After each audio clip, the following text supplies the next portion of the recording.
9.613, dispõe sobre os crimes de lavagem ou ocultação de bens, direitos e valores, a prevenção da utilização do sistema financeiro para os ilícitos previstos nesta lei.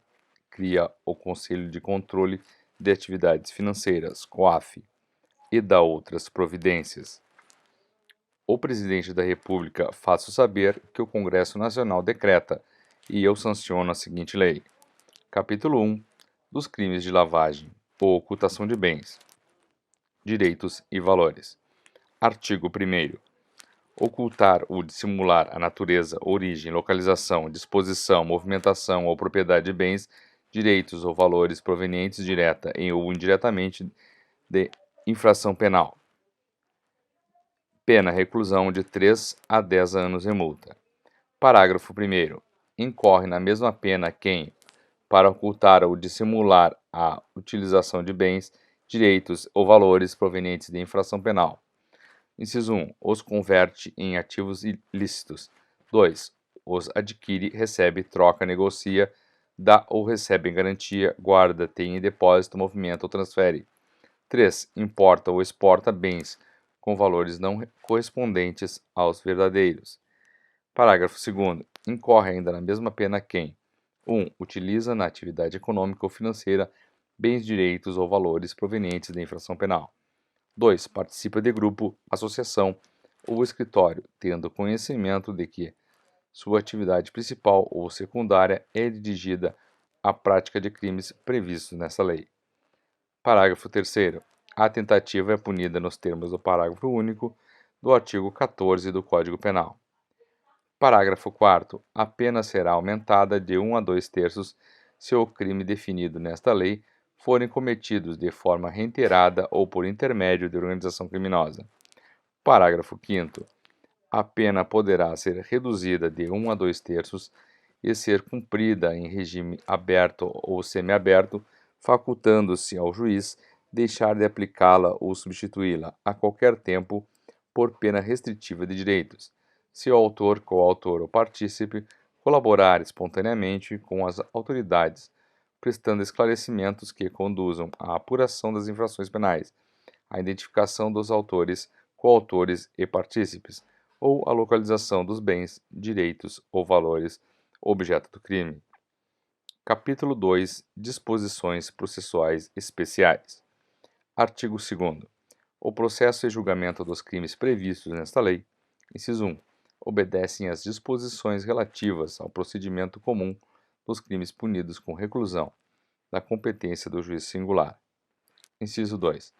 Independem do processo e julgamento das infrações penais antecedentes, ainda que praticados em outro país, cabendo ao juiz competente para os crimes previstos nesta lei a decisão sobre a unidade de processo e julgamento. Inciso 3. São da competência da Justiça Federal, alínea A, quando praticados contra o sistema financeiro e a ordem econômica financeira, ou em detrimento de bens, serviços ou interesses da União, ou de suas entidades autárquicas ou empresas públicas. Alínea B, quando a infração penal antecedente for de competência da Justiça Federal. Parágrafo 1º. A denúncia será instruída com indícios suficientes da existência da infração penal antecedente, sendo puníveis os fatos previstos nessa lei, ainda que desconhecido ou isento de pena o autor ou extinta a punibilidade da infração penal antecedente. Parágrafo 2º. No processo por crime previsto nesta lei, não se aplica o disposto no artigo 366 do Decreto-Lei 3.689. Código de Processo Penal, devendo o acusado, que não comparecer nem constituir advogado, ser citado por edital, prosseguindo o feito até o julgamento com a nomeação do defensor dativo. Artigo 4º. O juiz de ofício, a requerimento do Ministério Público ou mediante a representação do delegado de polícia, ouvido o Ministério Público em 24 horas, havendo indícios suficientes de infração penal, poderá decretar medidas assecuratórias de bens, direitos ou valores do investigado ou acusado, ou existentes em nome de interpostas pessoas, que sejam instrumento, produto ou proveito dos crimes previstos nesta lei ou das infrações penais antecedentes. Parágrafo 1º. Proceder-se-á à alienação antecipada para a preservação do valor dos bens, sempre que estiverem sujeitos a qualquer grau de deterioração ou depreciação, ou quando houver dificuldade para sua manutenção. Parágrafo 2º. O juiz determinará a liberação total ou parcial dos bens, direitos e valores quando comprovada a licitude de sua origem, mantendo-se a constrição dos bens, direitos e valores necessários e suficientes à reparação dos danos e ao pagamento de prestação pecuniárias, multas e custas decorrentes da infração penal. Parágrafo 3º. Nenhum pedido de liberação será conhecido sem o comparecimento pessoal do acusado ou da interposta pessoa a que se refere o caput deste artigo, podendo o juiz determinar a prática de atos necessários à conservação de bens, direitos ou valores, sem prejuízo do disposto no parágrafo 1º. Parágrafo 4º. Poderão ser decretadas medidas assecuratórias sobre bens, direitos ou valores para reparação do dano decorrente da infração penal antecedente ou da prevista nesta lei, ou para pagamento de prestação pecuniária, multa e custas. Artigo 4º-A. A alienação antecipada para preservação de valor de bens sob constrição será decretada pelo juiz de ofício ou requerimento do Ministério Público ou por solicitação da parte interessada, mediante petição autônoma, que será autuada em apartado e cujos autos terão tramitação em separado em relação ao processo principal. Parágrafo 1º. O requerimento de alienação deverá conter a relação de todos os demais bens, com descrição e a especificação de cada um deles, e informações sobre quem os detém e o local onde se encontram. Parágrafo 2º. O juiz determinará a avaliação dos bens nos autos apartados e intimará o Ministério Público. Parágrafo 3º. Feita a avaliação e dirimidas eventuais divergências sobre o respectivo laudo, o juiz, por sentença, homologará o valor atribuído aos bens e determinará sejam alienados em leilão ou pregão, preferencialmente eletrônico, por valor não inferior a 75% da avaliação. Parágrafo 4º. Realizado o leilão, a quantia apurada será depositada em conta judicial remunerada, adotando-se a seguinte disciplina. Inciso 1. Nos processos de competência da Justiça Federal e da Justiça do Distrito Federal, alínea A, os depósitos serão efetuados na Caixa Econômica Federal ou instituição financeira pública, mediante documento adequado para esta finalidade. Alínea B. Os depósitos serão repassados pela Caixa Econômica Federal ou por outra instituição financeira pública para a conta única do Tesouro Nacional, independentemente de qualquer formalidade no prazo de 24 horas. Alínea C. Os valores devolvidos pela Caixa Econômica Federal ou por instituição financeira pública serão debitados à conta única do Tesouro Nacional em subconta da restituição. Inciso 2. Nos processos de competência da Justiça dos Estados, alínea A. Os depósitos serão efetuados em instituição financeira designada em lei, preferencialmente pública, de cada Estado ou, na sua ausência, instituição financeira pública da União. Alínea B. Os depósitos serão repassados para a conta única de cada Estado na forma da respectiva legislação. Parágrafo 5º. Mediante ordem da autoridade judicial, o valor do depósito após o trânsito em julgado da sentença proferida na ação penal será, inciso 1, em caso de sentença condenatória, nos processos de competência da Justiça Federal e da Justiça do Distrito Federal, incorporado definitivamente ao patrimônio da União e nos processos de competência da Justiça Estadual, incorporado ao patrimônio do Estado respectivo. Inciso 2. Em caso de sentença absolutória extintiva de punibilidade colocada à disposição do réu pela instituição financeira, acrescido da remuneração na conta judicial. Parágrafo 6º. A instituição financeira depositária manterá controle dos valores depositados ou devolvidos. Parágrafo 7º. Serão deduzidos da quantia apurada no leilão todos os tributos e multas incidentes sobre o bem alienado, sem prejuízo de iniciativas que, no âmbito da competência de cada ente da federação, tenha a desonerar bens sob constrição judicial daqueles ônus. Parágrafo 8º. Sendo o depósito a que se refere o parágrafo 4º deste artigo, os autos da alienação serão apensados aos do processo principal. Parágrafo 9. Terão apenas efeito devolutivo os recursos interpostos contra as decisões proferidas no curso de procedimento previsto neste artigo. Parágrafo 10.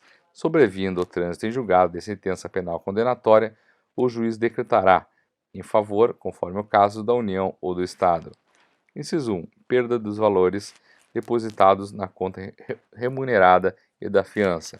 Inciso 2. Perda dos bens não alienados antecipadamente e daqueles aos quais não foi dada a destinação prévia. Inciso 3. A perda dos bens não reclamados no prazo de 90 dias após o trânsito em julgado da sentença condenatória, ressalvado o direito do lesado ou terceiro de boa-fé. Parágrafo 11.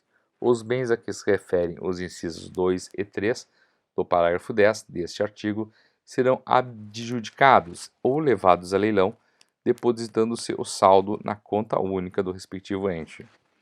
Parágrafo 12.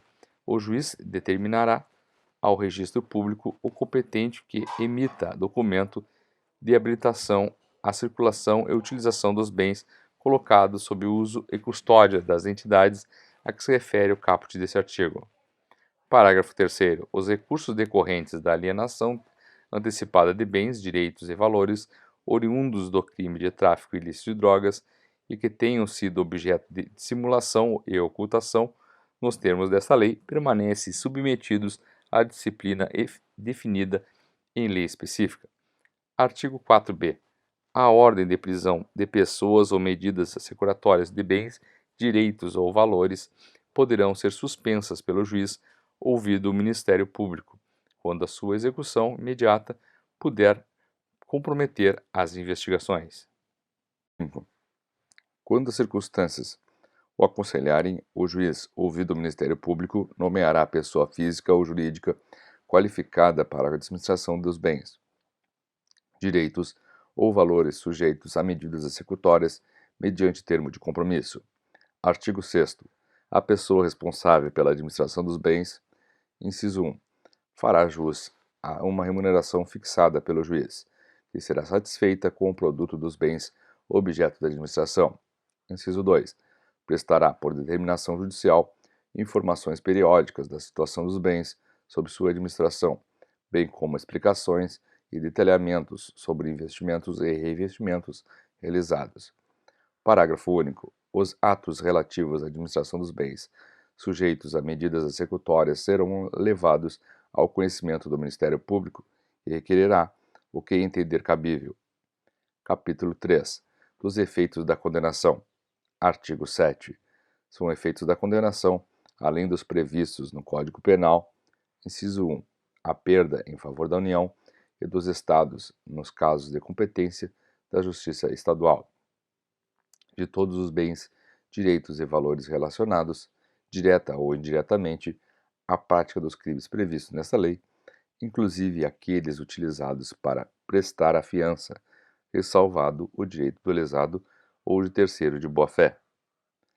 Inciso 2. A interdição do exercício de cargo ou função pública, de qualquer natureza, e de diretor, de membro de conselho de administração ou de gerência das pessoas jurídicas referidas no artigo 9º pelo dobro do tempo da pena privativa de liberdade aplicada.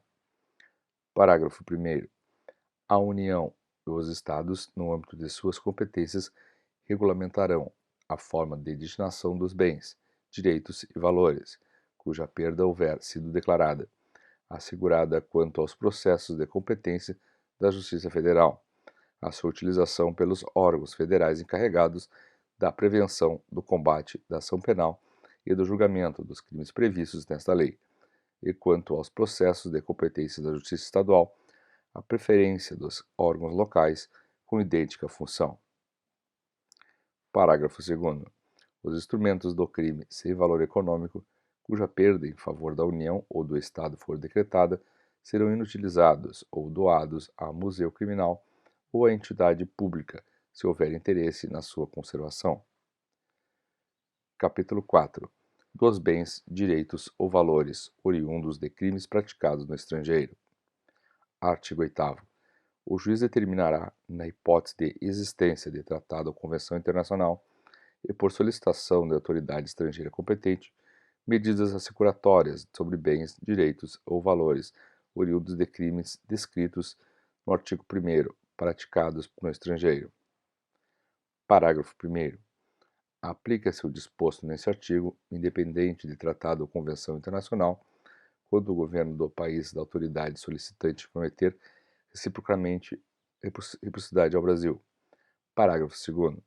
Na falta de tratado ou convenção, os bens, direitos ou valores privados sujeitos a medidas assecuratórias por solicitação de autoridade estrangeira competente ou os recursos provenientes da sua alienação serão repartidos entre o Estado requerente e o Brasil, na proporção de metade, ressalvado o direito do lesado ou de terceiro de boa-fé. Capítulo 5. Das pessoas sujeitas ao mecanismo de controle. Artigo 9. Sujeitam-se às obrigações referidas dos artigos 10 e 11 as pessoas físicas e jurídicas que tenham, em caráter permanente ou eventual, como atividade principal ou acessória cumulativamente ou não. Inciso 1. Captação, intermediação e aplicação de recursos financeiros de terceiros em moeda nacional ou estrangeira.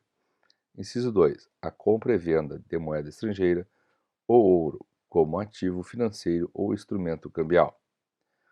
Inciso 3. A custódia, emissão, distribuição, liquidação, negociação, intermediação ou administração de títulos ou valores mobiliários. Parágrafo único. Sujeitam-se às mesmas obrigações. Inciso 1. As bolsas de valores, as bolsas de mercadorias ou futuros, os sistemas de negociação do mercado de balcão organizado. Inciso 2. As seguradoras, as corretoras de seguros e as entidades de previdência complementar ou de capitalização. Inciso 3. As administradoras de cartões de credenciamento ou cartões de crédito, bem como as administradoras de consórcios para aquisição de bens ou serviços. Inciso 4. As administradoras ou empresas que se utilizem de cartão ou qualquer outro meio eletrônico, magnético ou equivalente que permita a transferência de fundos. Inciso 5. As empresas de arrendamento mercantil leasing, as empresas de fomento comercial factor e as empresas simples de crédito. Inciso 6. As sociedades que efetuem distribuição de dinheiro ou quaisquer bens móveis, imóveis, mercadorias, serviços ou ainda concedam descontos na sua aquisição mediante sorteio ou método assemelhado. Inciso 7. As filiais ou representações de entes estrangeiros que exerçam no Brasil qualquer das atividades listadas neste artigo, ainda que de forma eventual. Inciso 8. As demais entidades cujo funcionamento dependa de autorização de órgão regulador dos mercados financeiros, de câmbio de capitais e de seguros.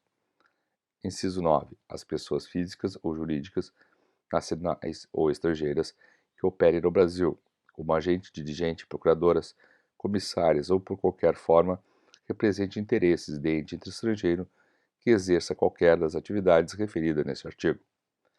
Inciso 10. As pessoas físicas ou jurídicas que exerçam atividades de promoção imobiliária ou compra e venda de imóveis. Inciso 11. As pessoas físicas ou jurídicas que comercializem joias, pedras e metais preciosos, objetos de arte e antiguidades. Inciso 12. As pessoas físicas ou jurídicas que comercializem bens de luxo ou de alto valor, intermediem a sua comercialização ou exerçam atividade que envolva um grande volume de recursos em espécie. Inciso 13. As juntas comerciais e registros públicos. Inciso 14. As pessoas físicas ou jurídicas que prestem, mesmo que eventual, serviços de assessoria, consultoria, contadoria, auditoria, aconselhamento ou assistência de qualquer natureza em operações. A linha A. De compra e venda de imóveis, estabelecimentos comerciais ou industriais ou participações societárias de qualquer natureza. A linha B. De gestão de fundos, valores mobiliários ou outros ativos. A linha C. De abertura ou gestão de contas bancárias, de poupança, investimentos ou de valores mobiliários. A linha D. De criação, exploração ou gestão de sociedades, de qualquer natureza, fundações, fundos fiduciários ou estruturas análogas. A linha E. Financeiras, societárias ou imobiliárias. A linha F. De alienação ou aquisição de direitos sobre contratos relacionados a atividades esportivas ou artísticas profissionais. Inciso 15. Pessoas físicas ou jurídicas que atuem na promoção, intermediação, comercialização, agenciamento ou negociação de direitos de transferência de atletas, artistas ou feiras, exposições ou eventos similares. Inciso 16. As empresas de transporte e guarda de valores. Inciso 17. As pessoas físicas ou jurídicas que comercializem bens de alto valor, de origem rural ou animal, ou intermediem a sua comercialização. Inciso 18. As dependências no exterior das entidades mencionadas neste artigo, por meio de sua matriz no Brasil, relativamente a residentes no país.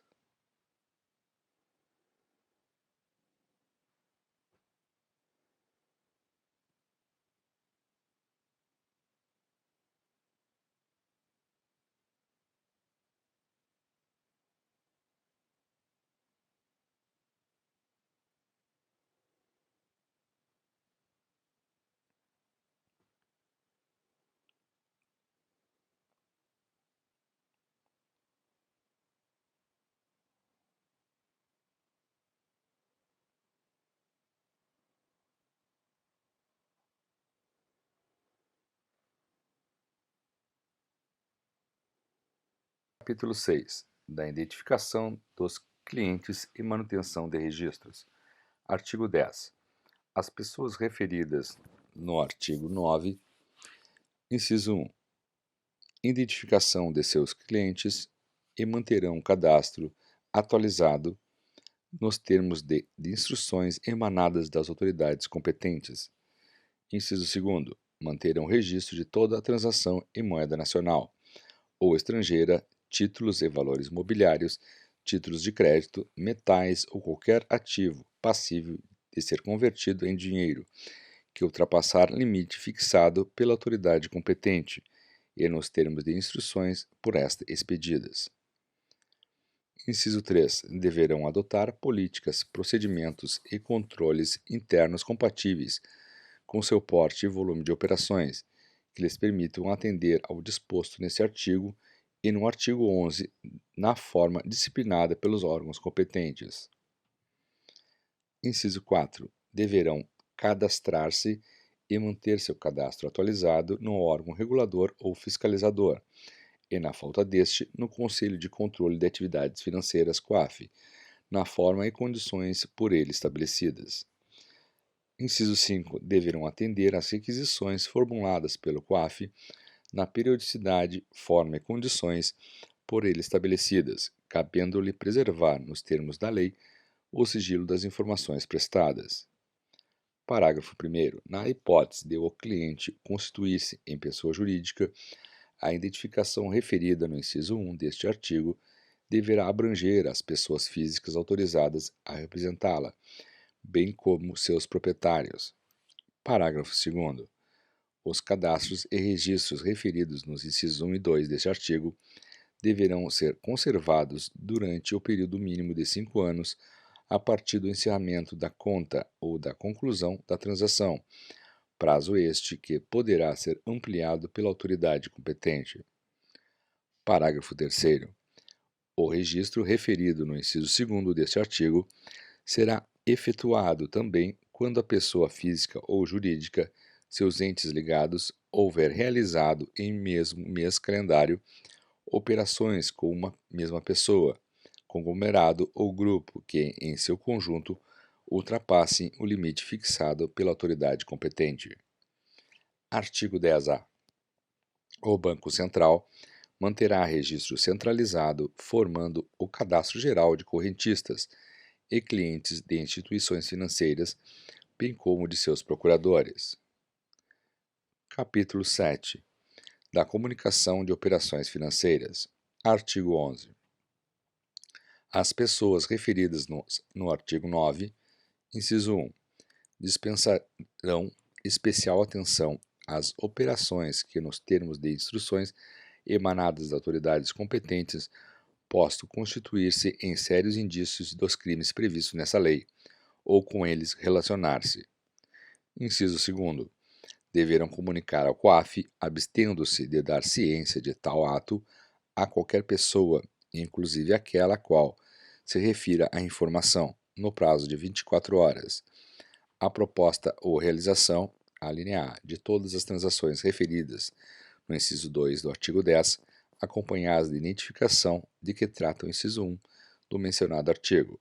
Alínea B, das operações referidas no inciso 1. Inciso 3. Deverão comunicar ao órgão regulador ou fiscalizador da sua atividade, ou, na sua falta, ao COAF, a periodicidade, forma e condições por ele estabelecidas, a não ocorrência de propostas, transações ou operações, passíveis de serem comunicadas nos termos do inciso 2º. Parágrafo 1º. As autoridades competentes das instruções referidas no inciso 1 deste artigo elaborarão relação de operações que, por suas características, no que se referem às partes envolvidas, valores, forma de realização, instrumentos utilizados ou pela falta de fundamento econômico ou legal, possam configurar a hipótese nele prevista. Parágrafo 2º. As comunicações de boa-fé feitas na forma prevista neste artigo não acarretarão responsabilidade civil ou administrativa. Parágrafo 3º. O COAF disponibilizará as comunicações recebidas com base no inciso 2 do caput aos respectivos órgãos responsáveis pela regulação ou fiscalização das pessoas a que se refere o artigo 9. Artigo 11-A. As transferências internacionais e os saques em espécie deverão ser previamente comunicados à instituição financeira nos termos, limites, prazos e condições fixados pelo Banco Central do Brasil. Capítulo 8. Da responsabilidade administrativa. Artigo 12.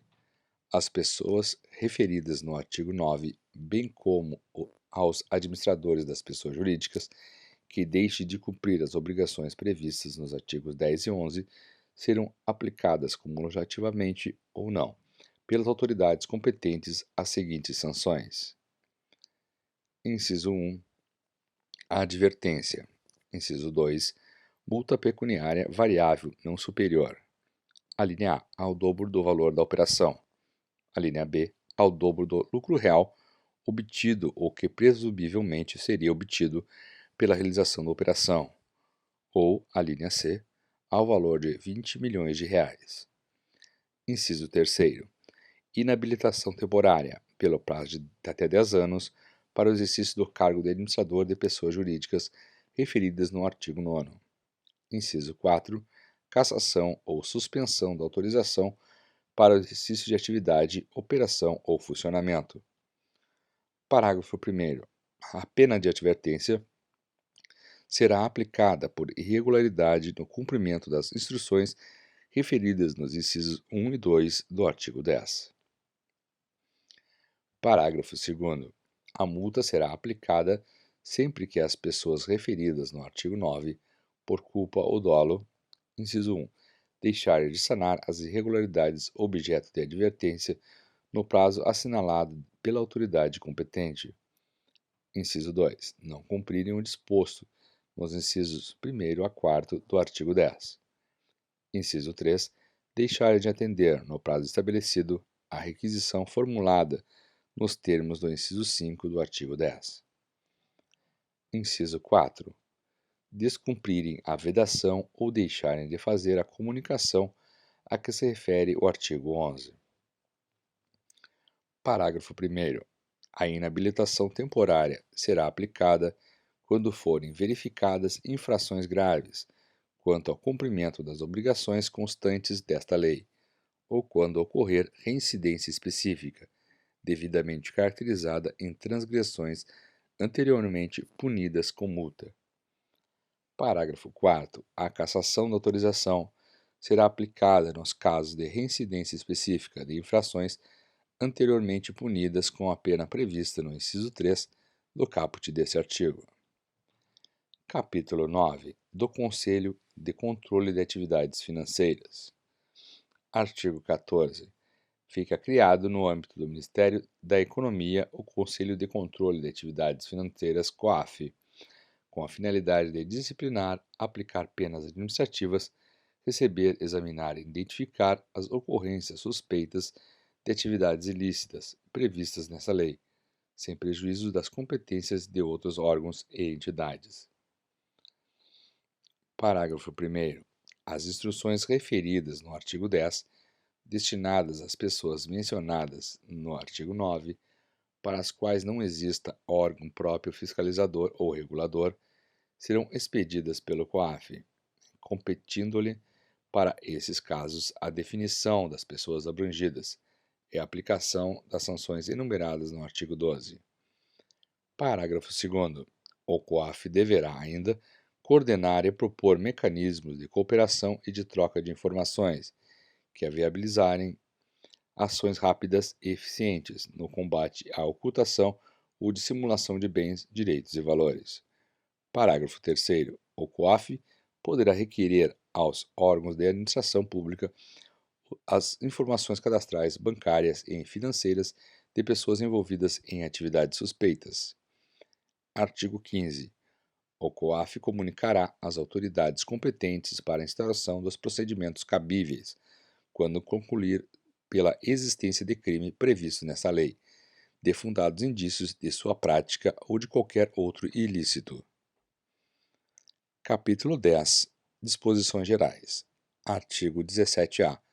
Aplicam-se subsidiariamente as disposições do Decreto 3.689, Código de Processo Penal, no que for incompatíveis com esta lei. Artigo 17-B. A autoridade policial e o Ministério Público terão acesso exclusivamente aos dados cadastrais do investigado, que informam qualificação pessoal, filiação, endereço independentemente de autorização judicial, mantidos pela Justiça Eleitoral, pelas empresas telefônicas, pelas instituições financeiras, pelos provedores de internet e pelas administradoras de cartão de crédito. Artigo 17-C. Os encaminhamentos das instituições financeiras e tributárias em resposta às ordens judiciais de quebra ou transferência de sigilo deverão ser, sempre que determinado, em meio informático e apresentados em arquivos que impossibilitem a migração de informações para os autos do processo sem redigitação. Artigo 17-B. Em caso de indiciamento de servidor público, este será afastado, sem prejuízo da remuneração e demais direitos previstos em lei, até que o juiz competente autorize em decisão fundamentada o seu retorno. Artigo 17-E. A Secretaria da Receita Federal do Brasil conservará os dados fiscais dos contribuintes pelo prazo mínimo de 5 anos, contado a partir do início do exercício seguinte ao da declaração de renda, respectiva ou ao do pagamento do tributo. Artigo 18. Esta lei entra em vigor na data de sua publicação.